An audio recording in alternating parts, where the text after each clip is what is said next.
Queridos irmãos, nós vamos abrir a palavra de Deus no livro de Gênesis, capítulo 47. E eu vou pedir que vocês mantenham a Bíblia aberta nessa passagem, como a intenção é cobrir todo o capítulo 47, portanto é um texto extenso. Nós faremos a leitura à medida que prosseguimos com a explicação.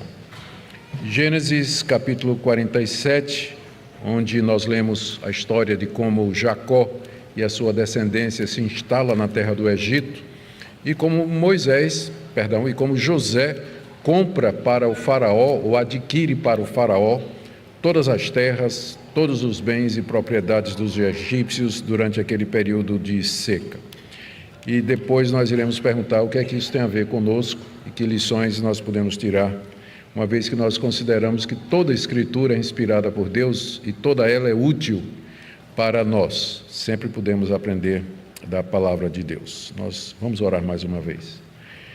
Senhor, estamos diante agora da Tua palavra revelada e nós pedimos entendimento do Espírito Santo para que nós não somente nos apercebamos do seu sentido, mas também do significado para nós hoje, para que nós sejamos renovados por ela, porque a Tua palavra é que prevalece, ela é que transforma, regenera, santifica, consola, assegura, esclarece. Por isso nós pedimos que o Senhor nos dê da Tua palavra nessa noite, pelo poder do Espírito Santo. Oramos também por aquelas pessoas que nos acompanham através da transmissão, que a Tua palavra também chegue a eles. E oramos também pelas demais igrejas que nessa noite se reúnem aqui no nosso país, onde o Evangelho é pregado em verdade. Que o Senhor queira edificar a Tua igreja, que se reúne em todas as partes da nossa nação, confortar o Teu povo, libertar os cativos, trazer a Ti, Senhor, aqueles que estão distanciados e em tudo renovar a nossa esperança, a nossa fé, para continuarmos a Te servir no nosso país. É o que nós Te pedimos no nome de Jesus. Amém. Amém. Queridos, nós estamos aqui no capítulo 47, chegando ao relato dos últimos dias do patriarca Jacó. E não somente desses últimos dias dele, mas também de um registro especial que Moisés fez dos atos do seu filho quase caçula, que era José, que havia se tornado governador do Egito. Na mensagem anterior, nós vimos os seguintes pontos relacionados com isso. Primeiro, Jacó sai lá de Hebrom, 400 quilômetros mais ou menos ao norte do Egito, vai para o Egito levando todos os seus bens, por causa da fome que havia se abatido em todo o Antigo Oriente, causando uma carestia, um sofrimento muito grande, junto com a notícia de que ele tinha recebido que seu filho José estava vivo, era governador do Egito, e que Faraó estava querendo receber Jacó como o pai de José. Então ele sai levando todos os seus bens, toda a sua família, e antes de chegar no Egito, no caminho, ele faz uma parada em Beceba, que era um santuário usado por Abraão, usado por Isaac, e ali ele oferece sacrifícios a Deus, ele renova a esperança da aliança e Deus lhe aparece de noite numa visão.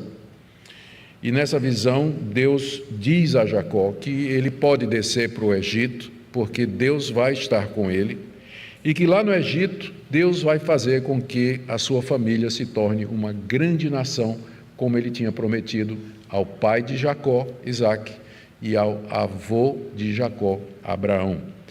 Jacó, então, e sua família são levados ao Egito por seus filhos, junto com bens, gado, tudo que eles tinham. Não ficou uma unha em Canaã. E Moisés registra a essa altura o número total dos descendentes de Jacó que foram para lá. E ele agrupa de acordo com as 4 mulheres de Jacó, Lia, Zilpa, Raquel e Bila. Ele menciona os filhos e os descendentes de cada uma das esposas.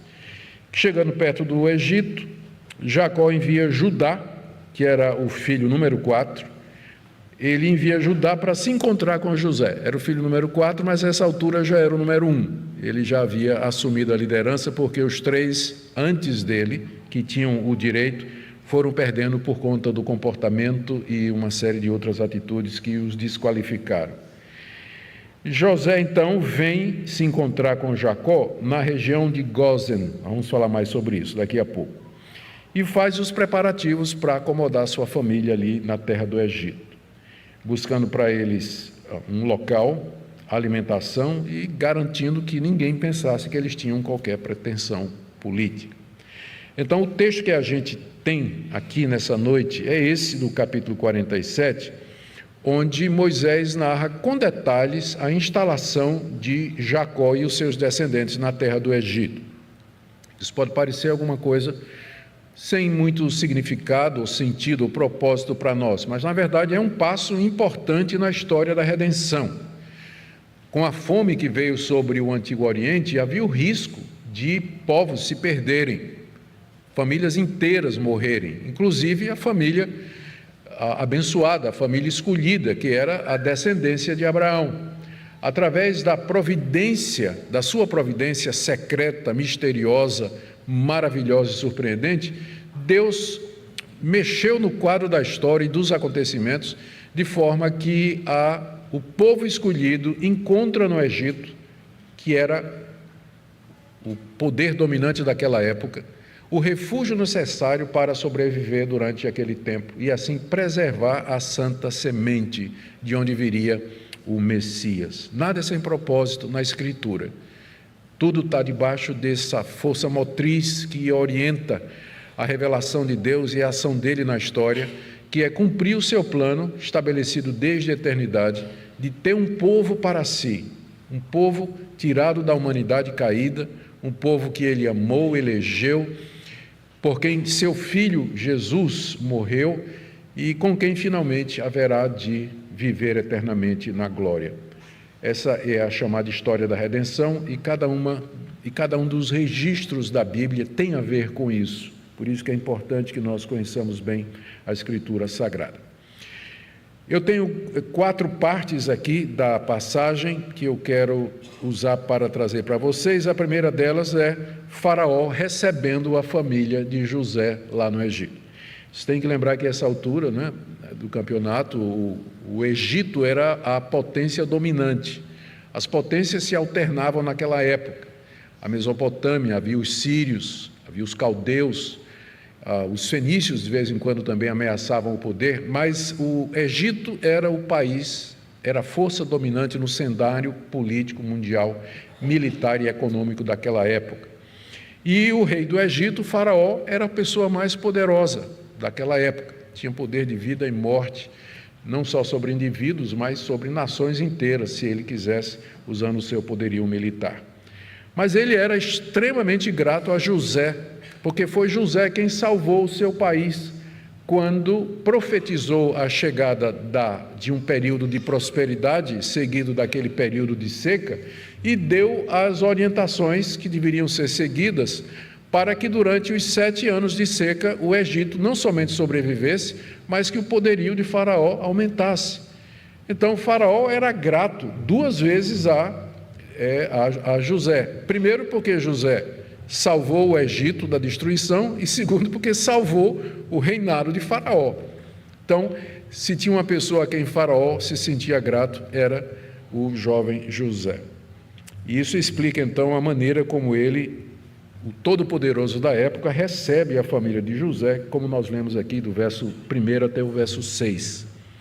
Então José foi e deu a notícia a Faraó: o meu pai e os meus irmãos, com os seus rebanhos e o seu gado, com tudo que tem, chegaram da terra de Canaã, e eis que estão na terra de Gósen. E levou 5 dos seus irmãos, José levou 5 dos seus irmãos e os apresentou a Faraó. Então Faraó perguntou aos irmãos de José: qual o trabalho de vocês? Eles responderam: nós, seus servos, somos pastores de rebanho, como já foram os nossos pais.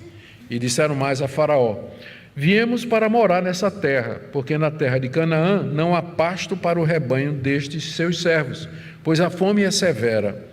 E agora pedimos que o Senhor permita que estes seus servos morem na terra de Gósen. Então Faraó disse a José: seu pai e seus irmãos vieram para junto de você. A terra do Egito está à sua disposição. Faça com que seu pai e seus irmãos se estabeleçam na melhor região da terra, que morem na terra de Gósen. Se souber que há no meio deles homens capazes, ponha-os como responsáveis pelo gado que me pertence. Nessa primeira parte do capítulo 47, temos esse registro de Faraó recebendo muito bem a família de José. Mais um detalhe que destaca a importância ou como foi favorável Faraó é que os egípcios, eles não gostavam dos hebreus. Eles não gostavam dos hebreus porque os hebreus eram pastores de gado. Eles eram pastores de rebanho, cuidadores de ovelhas. E havia uma rixa, havia um desprezo da parte dos egípcios para com os hebreus, exatamente por conta dessa profissão deles e da vocação deles. Então, o faraó, rei do Egito, recebeu uma caravana de 70 a 75 pessoas, que são criadores de gado, e dá o melhor da terra. Então, realmente é a mão de Deus agindo na providência, fazendo com que o seu povo seja protegido. Quando seus familiares chegaram lá do norte do Egito para a cidade onde eles estavam, 400 quilômetros, eu já falei, José então faz o comunicado ao faraó, como nós vemos aí no verso 1. Lembrando que foi o próprio faraó que disse a José: traz tua família para que a gente abrigue aqui. Bom, José avisa, eles chegaram e já estão lá na terra de Gósen. Nós vimos na mensagem anterior que era uma região que ficava no delta do Nilo e era muito fértil, então tinha muito capim, tinha muito pasto, que era exatamente aquilo que a família de Jacó precisava para o rebanho numeroso que eles tinham. José então traz 5 dos seus irmãos, diz aí o verso 2, e os apresenta a Faraó. Nós não sabemos quem foram esses 5 irmãos, não tem nenhum exercício de interpretação aqui que nos traga essa resposta. E eles estão preparados para responder as perguntas do faraó. Provavelmente teve uma reunião lá no palácio, não é? Uma cerimônia em que Faraó recebe primeiro José, depois os 5 irmãos e faz uma série de perguntas para eles. Primeira pergunta: o que é que eles fazem da vida? Eles se apresentam, aí a partir do verso 3, como servos de Faraó e dizem que a vida toda foram criadores de ovelhas, como seus pais haviam sido antes deles. Lembrem que foi isso que José disse a eles para dizer ao faraó. Quando o faraó perguntar o que é que vocês fazem, vocês dizem que vocês são cuidadores de rebanho, porque José conhecia o Egito, a cultura egípcia, e sabia que o faraó iria dar para eles uma terra que fosse meio que distante do centro cultural do Egito, que é exatamente o delta do Nilo, e uma terra que fosse apropriada, e era exatamente a terra de Gósen.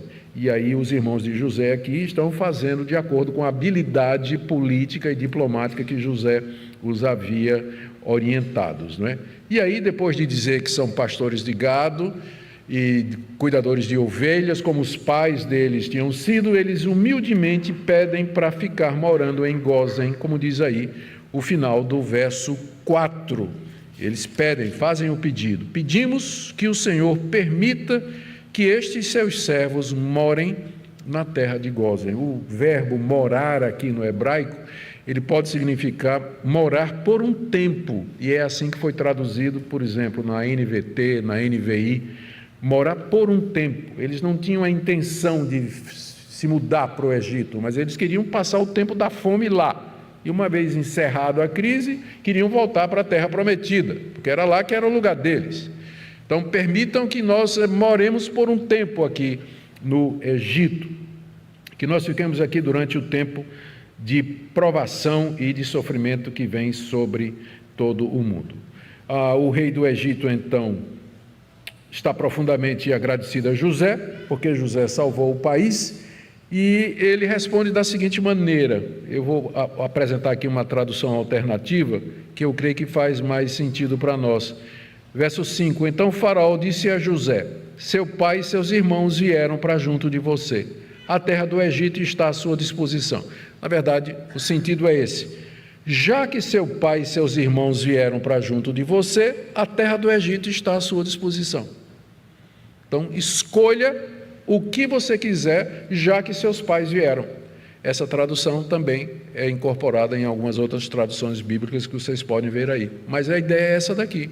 O rei do Egito diz, olha, já que sua família chegou, conforme eu tinha prometido, pode escolher o melhor da terra do Egito e você pode colocar sua família ali. Pensou que privilégio você chegar no Egito e o faraó dizer assim, olha, a terra toda está diante de você. Escolha a parte que você quiser, a melhor parte. E faraó já foi se adiantando, né? Ele diz aí no verso 6 que a terra do Egito está à disposição deles, já que eles vieram, e ele concede que morem na terra de Gósen, ou onde quisessem no Egito. E mais, faz uma coisa que José não tinha pedido, dá emprego para eles. Ele diz aqui para José, no final do verso 6, José, se você souber que há no meio dos seus irmãos homens capazes, ponha-os por responsáveis pelo gado que me pertence. Eles não somente ganharam terra, mas ganharam emprego. O faraó disse, olha, se vocês são criadores de gado, eu tenho muito gado, e tinha mesmo. Então, ele diz para José, você escolhe entre os seus irmãos aqueles que são vaqueiros de primeira, não é sem nenhuma alusão aqui, né, vaqueiros de primeira, para que possam tomar conta da terra, né, do gado que pertencia a faraó. Isso deveria também ter aquela influência política, porque cuidar de ovelha e de gado não era uma profissão que os egípcios gostavam muito, né?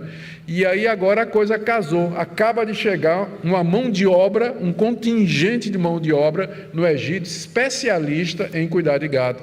Então as coisas se encaixam perfeitamente dentro do plano de Deus. E a família de Jacó ganha terra e trabalho. Então essa é a primeira parte aqui do relato, que se explica por conta do prestígio de José, que pela graça de Deus tinha se tornado o salvador do Egito e do trono de Faraó. E através dele agora Deus está abençoando toda a santa semente, a santa descendência. E onde a gente aprende a importância e o valor de uma pessoa temente a Deus e que é abençoada por Deus. Através dela, Deus pode abençoar nações. Deus abençoa famílias, abençoa pessoas, indivíduos, o ambiente de trabalho, a classe da sala de aula, o prédio onde ele mora, o condomínio onde ele reside. Através de alguém, de pessoas que temem a Deus, a bênção de Deus se espalha e alcança as pessoas ao redor. É assim que o nosso Deus derrama a sua graça comum. Agora vamos para a segunda parte, onde o faraó conhece Jacó, que até agora só falou com os filhos de Jacó, não é? Mas agora ele conhece Jacó, versos 7 a 9. José levou Jacó, seu pai, e o apresentou a Faraó. E Jacó abençoou Faraó. Então Faraó perguntou a Jacó, quantos anos o senhor tem? Jacó lhe respondeu, são 130 anos de peregrinação. Foram poucos e maus os anos de minha vida, e não chegam aos anos de vida de meus pais nos dias das suas peregrinações. Depois Jacó abençoou Faraó e saiu de sua presença. Nesse relato aqui nós destacamos os seguintes pontos. O primeiro deles é que depois de José apresentar os seus irmãos a Faraó e conseguir a terra e a vocação, o trabalho para o sustento deles, ele agora traz o velho pai. E Jacó, a primeira coisa que faz quando chega na presença de Faraó, na corte, ali naquele momento de reunião, é abençoar o rei do Egito. Abençoar o rei do Egito. Quando a gente pensa que a Bíblia diz que o menor é abençoado pelo maior, então a nossa surpresa, não é, aumenta. O que é que deu a Jacó, né, essa convicção de que ele estava diante do homem mais poderoso da terra? E ele chega ali e abençoa Geralmente é o maior que abençoa o menor. É o pai que abençoa o filho. Pai que abençoa o filho. Então, por que ele fez isso? Algumas explicações. Pode ter sido as formalidades da corte, mas o mais provável é que Jacó está seguindo o que ele tinha dito a Abraão, o que Deus tinha dito a Abraão. Quando Deus chamou Abraão, ele disse a Abraão: eu abençoarei aqueles que te abençoarem. Aqueles que fizerem bem a você e a sua descendência, eu também vou abençoá-los. E Jacó tinha consciência de que ele era o portador das promessas e que Deus haveria de fazer valer aquela bênção que ele estava dando, porque o Egito estava fazendo bem a Israel. O Egito estava recebendo os judeus, estava recebendo os descendentes de Abraão. Daí então, Jacó, consciente das promessas de Deus, ele abençoa o rei do Egito. E abençoado foi. A nação sobreviveu durante todo aquele período de crise. Durante muitos anos ainda foi uma grande potência militar e mundial, até chegar o tempo do êxodo, que nós vamos falar mais adiante, daqui a pouco. E em seguida, depois, primeira coisa, Jacó abençoa o rei do Egito, mostrando que ele tinha consciência de que era o portador das promessas de Deus, que ele era o enviado de Deus e que ele era maior, né? Ele era maior do que o rei do Egito, e no sentido parecia um ancião de 130 anos de idade, alquebrado, cansado, mas na verdade ele era maior do que aquele rei poderoso que estava diante dele. Em seguida ele responde às perguntas de Faraó. Na verdade a pergunta, não é?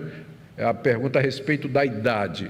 E quando ele responde, ele diz que são 130 anos de peregrinação. Isso pode se referir ao fato de que ele, durante os 130 anos da sua vida, tinha morado em muitos lugares e não tinha um lugar fixo. Ele morou em Beceba, ele morou em Hebrom, ele morou em Padã Arã e agora ele iria morar no Egito. Então, durante toda a sua vida, ele foi um peregrino, ele não tinha um lugar certo. Ou, junto com essa interpretação, a mais provável é que Jacó se refere ao fato de que ele não tem morada permanente aqui nesse mundo. Ele vê o mundo como um campo de peregrinação. Ele se vê não como um morador permanente, mas alguém que está de passagem por esse mundo.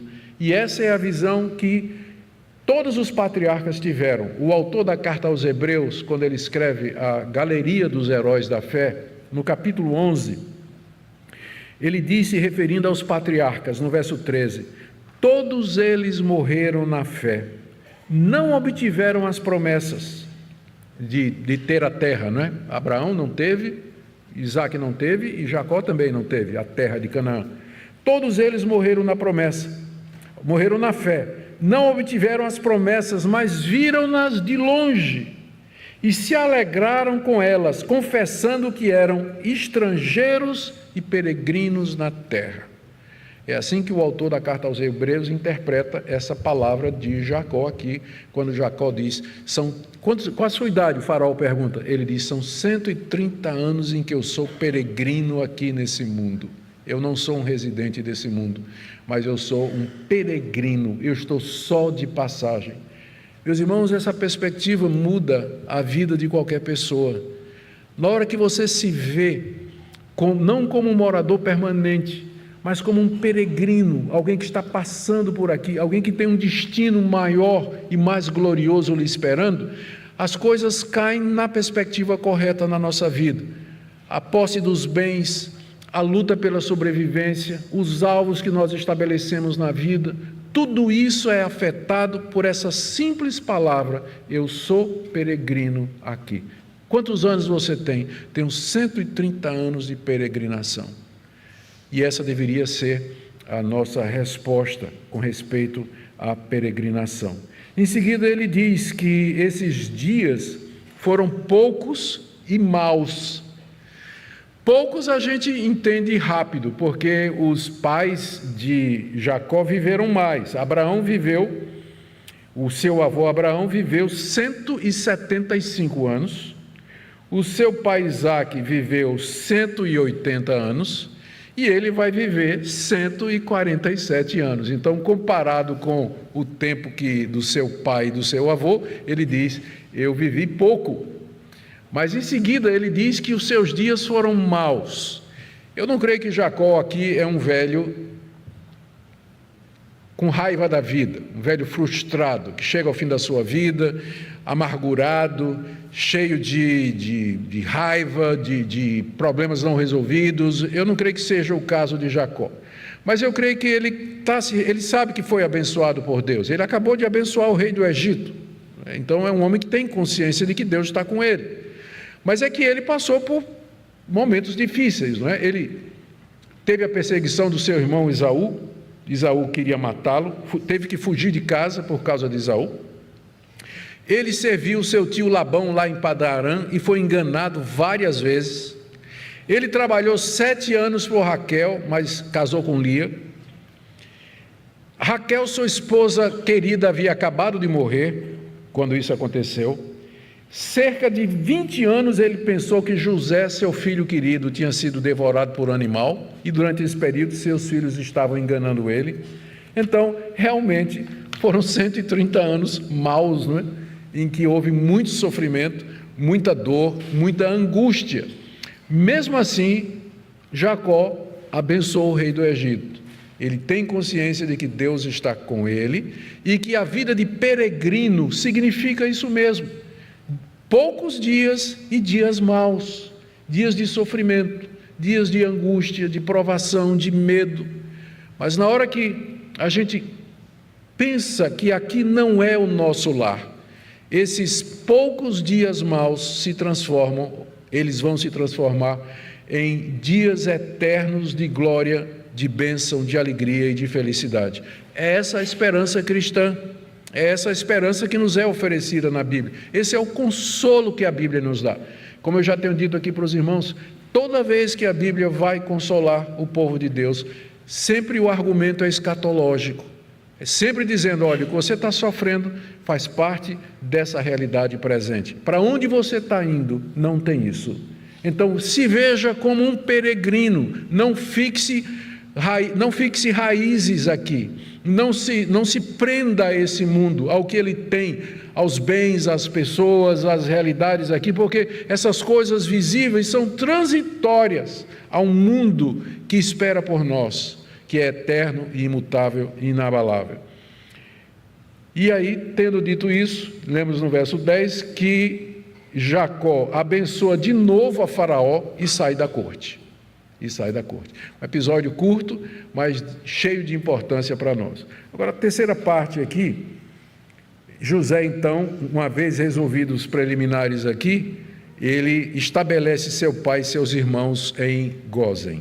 Verso 11 a 12. Diz assim: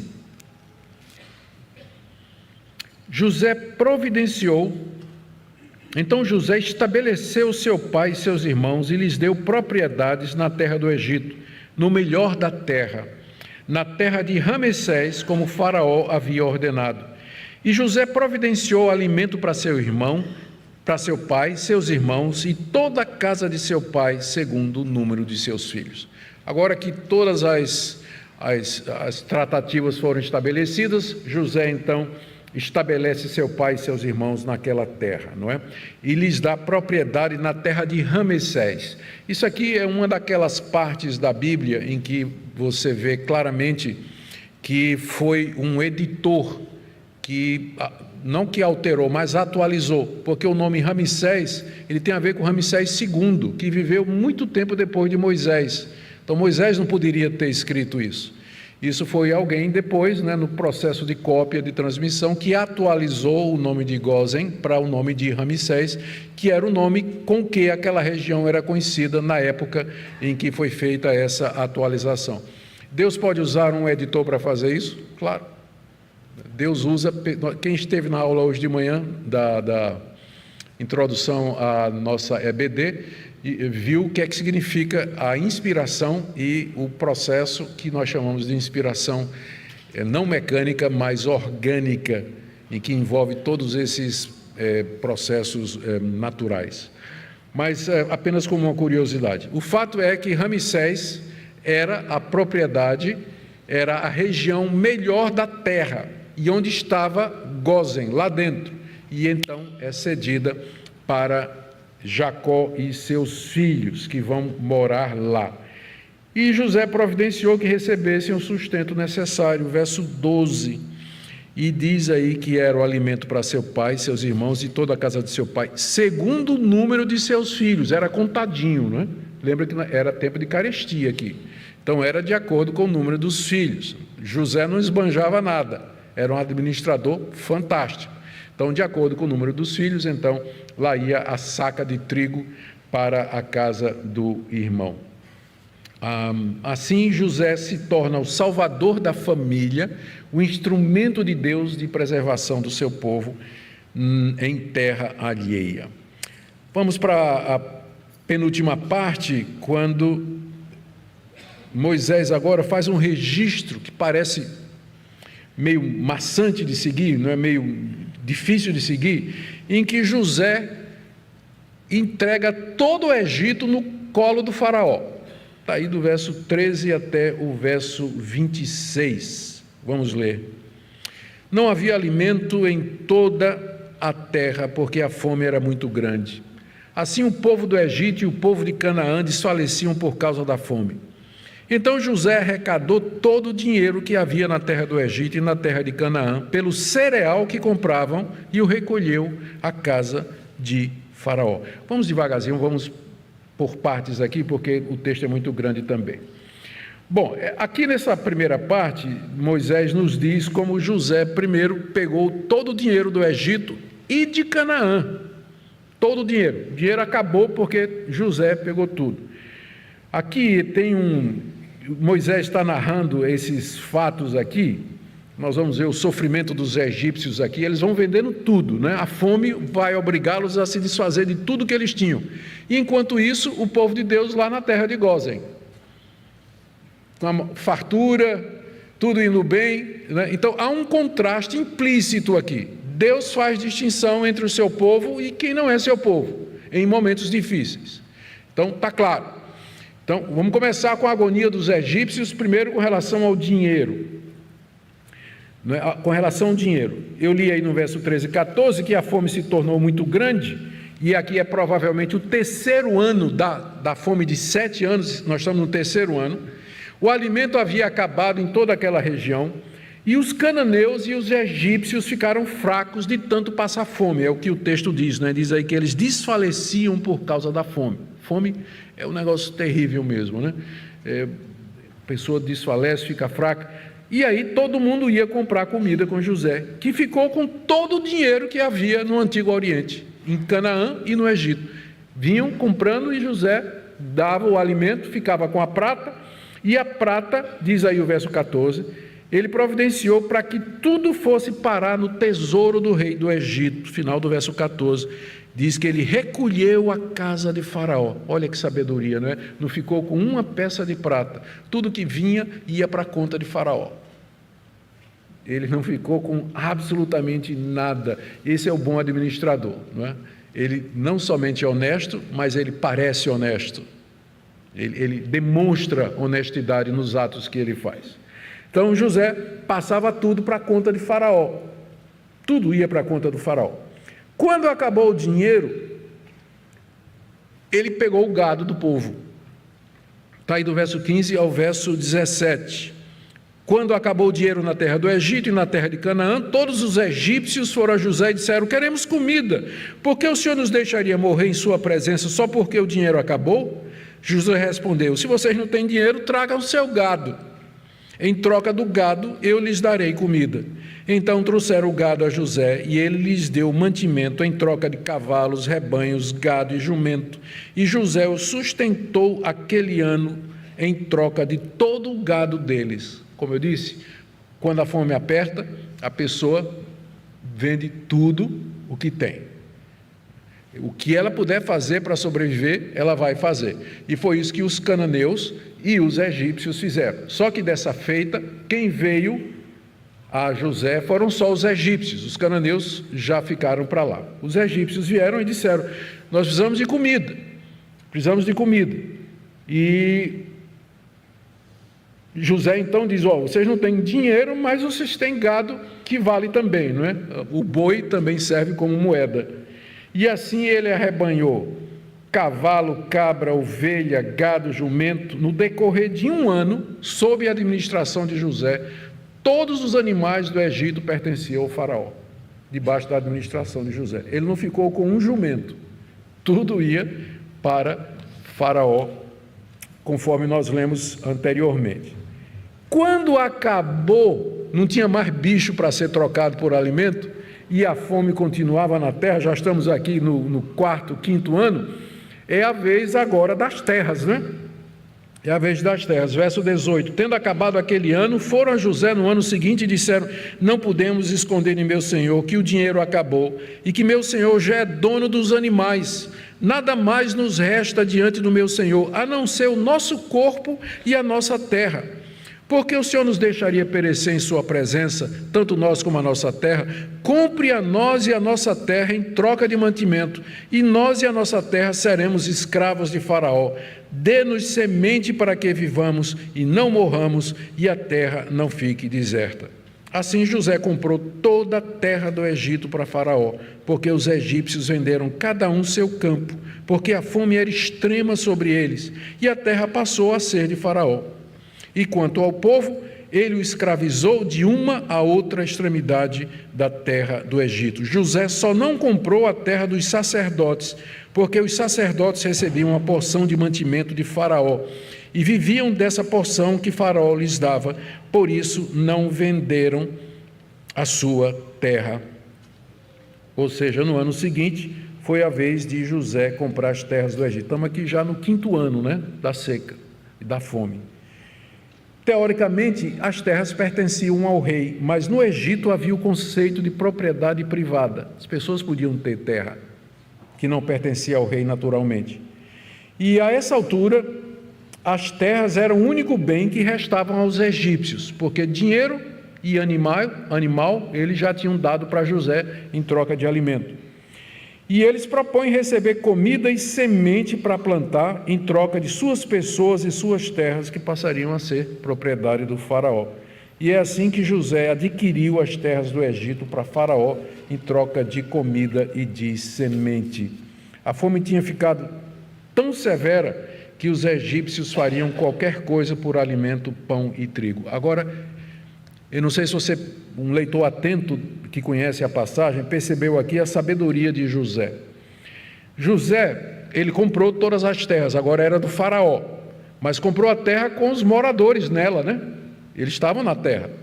O que ele fez? Em vez de expulsar os egípcios da terra, que agora era de faraó, ele os transformou em meeiros, que é um nome comum no Nordeste e também na literatura, para significar uma pessoa que recebe o direito de cultivar uma porção de terra, que pertence a outra, em troca de uma parte da colheita ou do produto obtido. Em vez de José mandar os caras sair da terra, fala o seguinte: a terra é de faraó, vocês vão ficar aqui, está aqui semente, vocês vão plantar, vocês vão regar a terra, vocês vão cultivar a terra, e da colheita vocês vão tirar 1/5 que vocês vão pagar de tributo a faraó, e o resto é de vocês, para vocês plantarem, para vocês sustentarem sua família e assim por diante. Então, esse sistema de meieiro, né, é o nome que se dá para isso aqui, que mostra a sabedoria, a estratégia de José. Tanto é que o povo do Egito, em vez de chamar ele de tirano, se aproveitou, ficou com tudo. Diz aqui no verso 25, eles disseram a José: o Senhor salvou a nossa vida, que possamos alcançar favor diante de meu Senhor e seremos escravos de Faraó. José transformou a instituição pesada da escravidão num sistema viável de sustento para o povo do Egito, de forma que ele foi visto como um salvador e não como alguém que se aproveitou do momento para ganhar dinheiro, como infelizmente acontece, não é? Quando vem a crise, aparecem as aves de rapina e se aproveitam, extorquem até o último centavo do pobre, do necessitado. José não era esse tipo de gente, ele era um homem temente a Deus, um homem de negócios, um político, um negociante, um administrador temente a Deus, que tinha sabedoria, reto, honesto diante de Deus. E Deus o abençoou e abençoou todo o Egito através dele. Bom, assim todos os egípcios passaram a ser servos de Faraó. Lemos aí do verso 21 até o verso 26. Tem uma ressalva no verso 22 de que ele só não comprou a terra do sacerdote. O sacerdote era funcionário público. Ele era funcionário público, então ele recebia de Faraó o sustento, então ele não tinha necessidade de vender a terra dele, não é? Porque todo fim de mês chegava o sustento lá do palácio de Faraó para os sacerdotes. E é isso que é interessante, não deixa de ser curioso, que mais adiante, quando Moisés for dar a lei, ele vai dizer que vai ser o mesmo sistema em Israel. O sacerdote, ele é sustentado pelas outras tribos, pelo dízimo das outras tribos. E os sacerdotes recebem cidades levitas onde eles podem morar e ter lá a sua residência, embora nunca possam ser proprietários de terra. As condições que José impôs aos egípcios, eu já contei aqui, no final eles se submetem alegremente e nós não podemos deixar de ver José como esse exemplo de administrador honesto, justo e temente a Deus. Não guardou nada para si, tudo ia para a conta do faraó, não explorou o povo no meio da sua extrema necessidade e deu meios e recursos para que eles pagassem sua dívida, que era exatamente, vocês dão 1/5 e o resto é de vocês, para vocês prosperarem. E aqui a última parte, do verso 26 a 28, o início dos últimos dias de Jacó no Egito. Lemos aí do verso 27, do verso 27 em diante. Então, assim Israel habitou na terra do Egito, na terra de Gósen. Nela adquiriram propriedades e foram fecundos e muitos se multiplicaram. Jacó viveu na terra do Egito 17 anos, e assim os dias de Jacó, os anos da sua vida, foram 147. Enquanto essa tragédia estava acontecendo com os egípcios, por assim dizer, os naturais da terra, os hebreus morando lá em Ramsés estavam protegidos por Deus, abençoados, fartos, gratos a Deus, adquiriram terras, foram fecundos, e diz aqui o texto, que eles se multiplicaram. Aquele grupo que chegou como um grupo de 70 começou a se multiplicar rapidamente. E dessa forma Deus cumpriu a Jacó o que prometeu naquela visão em Berseba, quando ele saiu lá de Hebrom para descer para o Egito. Deus apareceu de noite e disse: não tenha medo de você descer, porque é lá, eu vou ler aqui, eu sou Deus, o Deus do seu pai, não tenha medo de ir para o Egito, porque é lá no Egito que eu farei de você uma grande nação. Lembra da promessa de Deus a Abraão? De ti farei uma grande nação? Agora a gente aprende, Deus revela mais um aspecto do seu plano que não estava claro até agora, é que ele ia fazer com que Abraão se tornasse uma grande nação lá na terra do Egito. Cerca de 400 anos depois, quando Moisés vai aparecer nesse mesmo Egito para tirar o seu povo, os israelitas eram quase 2 milhões de pessoas. 2 milhões de pessoas. Dessa forma, Deus, na sua providência e sabedoria, cumpre os seus planos, ainda que a gente às vezes não tenha a menor ideia. Jacó viveu 17 anos ali, e na próxima mensagem nós começaremos a ver os acontecimentos que cercaram os seus últimos dias na terra do Egito, caminhando para o final do livro de Gênesis. Deixe-me terminar com algumas aplicações para nós. Eu creio que agora, finalmente, nós podemos entender o plano de Deus, que teve início naquele dia em que Jacó mandou fazer uma túnica especial para o seu filho José. A história começa vários capítulos atrás, com Jacó dando a José uma túnica especial que o distinguia dos seus irmãos. A túnica levou ao ciúme, que levou à venda, que levou à escravidão no Egito, que levou à corte do faraó, que o levou ao trono do Egito, que o levou à reconciliação com os irmãos, que termina com Jacó indo morar no Egito sob a proteção de José. Tudo começa com uma túnica. Uma túnica. Eu estou dizendo isso porque no dia a dia nós ficamos perplexos, confusos, incertos do que vai ser a nossa vida, o que é que vai acontecer. Mas nós podemos ter certeza que o Deus que sabe traçar esse plano maravilhoso a partir de uma túnica, é o Deus que está tecendo a história da sua vida e fazendo com que todas as coisas cooperem para o seu bem. Ainda que você não entenda, durante esse período aqui de anos, em que Deus estava construindo essa história, quantas dúvidas, quantos questionamentos não passaram na cabeça de Jacó, na cabeça de José, de Judá, dos que temiam a Deus, remorso, confissão de pecado, arrependimento, autorrecriminação, quantas coisas a gente não viu, até que finalmente o plano de Deus apareceu com toda clareza. Desde o início o que ele queria era isso, um local onde seu povo ficasse abrigado durante uma das piores catástrofes do mundo antigo. E esse é o nosso Deus, ele é o Deus da providência, ele é o Deus que age nos detalhes, em cada ação, cada decisão tomada, a mão dele está presente, guiando o nosso caminho. E é nesse Deus que nós confiamos, e é nesse Deus que eu quero convidar você a descansar suas dúvidas, seu medo, seu fardo, sua angústia. Confie nesse Deus, porque ele guia a história e ele vai realizar o seu propósito de bênção para a sua vida. A segunda lição que eu queria tirar para nós aqui é a respeito do nosso Deus. Ele é o Senhor das nações, Ele é o Senhor das terras, Ele é Senhor do mundo, dos rebanhos, do dinheiro, e Ele dá a quem quer.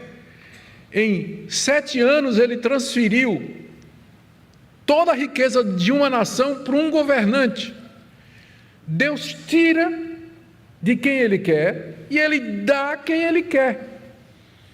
Não é à toa que o profeta diz: minha é a prata, meu é o ouro, diz o Senhor dos Exércitos. Deus é Senhor de todas as riquezas, é Ele que exalta e é Ele que derruba, é Ele que enche de bens e prosperidades, é Ele que faz padecer, de acordo com sua providência e seus planos, que a gente nem sempre entende, nem sempre a gente entende. Isso não quer dizer que o fato de Deus saber que é Deus quem levanta um e abate outro, isso não quer dizer que eu não deva buscar trabalhar e ganhar meu pão de cada dia da melhor maneira que eu puder, como José, que era um diligente homem de negócios, um administrador fantástico, ele usou todos os recursos dele. Então, o fato de eu saber que Deus está no controle soberano dessas coisas não evita que eu use todos os recursos que eu tenho. Mas ao fazer isso, para eu ganhar meu pão, o meu sustento, garantir a minha vida, eu tenho que lembrar que, em última análise, depende de Deus. É Ele que faz isso. É por isso que nós não cremos, não aceitamos a teologia da prosperidade, que estabelece uma lei de causa e efeito e diz assim: se você contribuir, se você fizer propósito, se você fizer campanha, se você der com sacrifício a Deus, Deus está obrigado a dar tudo de volta a você. Qual foi o bem que Faraó fez para Deus torná-lo o homem mais poderoso do planeta em 7 anos, usando um servo dele para transferir toda a riqueza, todos os bens? Que bem Faraó fez? Que justiça tinha Faraó diante de Deus? Absolutamente nenhuma. Então, por isso que nós recusamos e rejeitamos essa teologia, chamada teologia da prosperidade, que nem, é tão ruim que nem teologia é uma ideologia de prosperidade isso aí. Porque a Bíblia me ensina outra coisa, a Bíblia me ensina a trabalhar, buscar o pão de cada dia, e diz que Deus, na sua misericórdia, Ele vai abençoar conforme Ele deseja. Conforme Ele deseja. Tem uma última coisa aqui, a penúltima coisa que eu queria trazer para vocês, que eu já mencionei, é que Deus faz distinção entre seu povo e o mundo. Deus faz distinção. Nem sempre isso é claro, mas da mesma forma como ele protegeu seu povo na região de Gósen, enquanto o Egito padecia, o nosso Deus sabe distinguir aqueles que são seus. E ele, pela sua providência, os abençoa, alivia, diminui a dor, a angústia, abre portas. Ele é o Deus providente, a quem nós podemos orar, como Jesus ensinou. O pão nosso de cada dia nos dá hoje. Nós podemos orar confiantes que Ele pode fazer isso. E a última coisa que eu queria dizer para vocês, já à guisa de já nos despedindo de Gênesis, né, embora tenha muita coisa, é que esse capítulo aqui é fundamental para você entender o livro de Êxodo. Quando você começa a ler a história, o livro de Êxodo, que é a história de Moisés, começa com um faraó que não conhecia José. Não conhecia José. Ele não, fazia 400 anos, não sabia quem era José. E o povo do Egito e o povo de Israel não era 70 pessoas mais, mas era 2 milhões.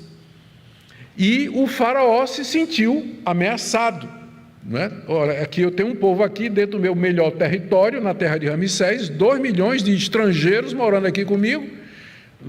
Então, se esse povo resolver fazer uma revolta aqui, e aí ele começa a escravizar o povo de Israel, que sofreu debaixo da escravidão do rei do Egito durante aqueles 400 anos, até que, desse período de José até a chegada de Moisés.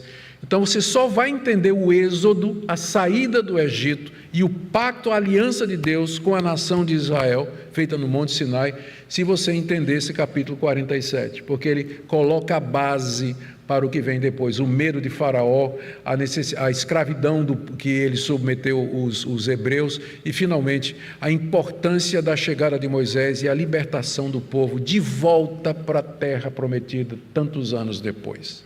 Esse é o nosso Deus que guia a história, que domina a história. Você não quer confiar nele nessa noite? Deixar seu fardo, sua angústia e dizer: ó Deus, eu tenho uma ideia tão pequena do Senhor.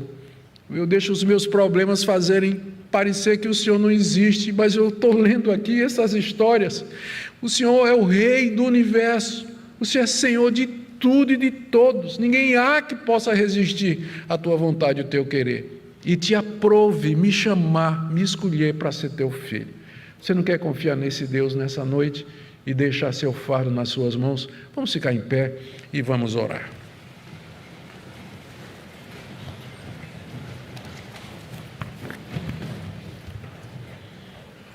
Temos um hino, né? Temos um hino, né? Tá certo. Oh Deus, nós não temos palavras para descrever o sentimento que temos quando lemos a respeito dos teus grandes feitos. Tu estás acima da nossa compreensão, da nossa capacidade de descrição, e nós nos humilhamos diante de Ti. Não somos nada, somos criaturas imperfeitas. Perdoa-nos quando reclamamos da vida, reclamamos da providência, quando nós dizemos que nossos dias são poucos e maus, como talvez Jacó tenha dito, aborrecido com alguma coisa. Perdoa, Deus, quando a gente esquece que é peregrino aqui. O Senhor não é injusto conosco, o Senhor não nos trata errado. É que às vezes dói, Senhor, e a gente não entende. Por isso, dá-nos compreensão, que a leitura da Tua palavra, a exposição dela, console Teu povo nessa noite. E renove a nossa confiança em Ti, para que nós possamos colocar nossos olhos na direção correta, na Canaã celestial, enquanto peregrinamos aqui nesse mundo. Bendito seja o Teu nome. Recebe a nossa adoração que nós Te prestamos nessa noite, em nome de Jesus. Amém.